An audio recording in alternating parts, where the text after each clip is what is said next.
Hi guys, may mga lalaki nag-deliver sila ng lansones galing Camiguin guys. Nag-deliver kayo sila kay Ate Stella tapos nilagay na Ate Stella dito sa kubo kasi wala sila umalis. Ako yung nag-receive kaya andito.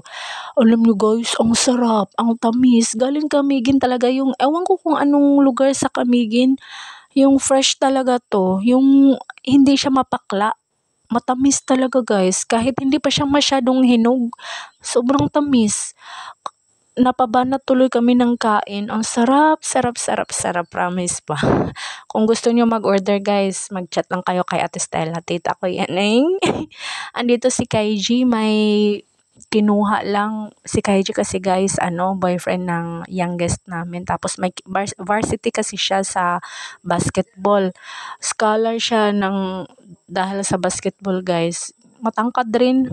Mag-practice daw sila para sa Governor's Cup. May kinuha lang siya dito kasi may naiwan. Tapos andito si Samantha at saka si Angel. Naghihintay lang kami na umuwi sila Ate Stella. Tapos ito, kumakain kami ng lansones. Sobrang sarap guys. Hindi naabutan ng umaga. Naubos lahat. Yung 2 kilo. Kasi biruin nyo naman, di ba? Ilan kami dito. Sarap guys. Yan, ito, kain tayo. God bless!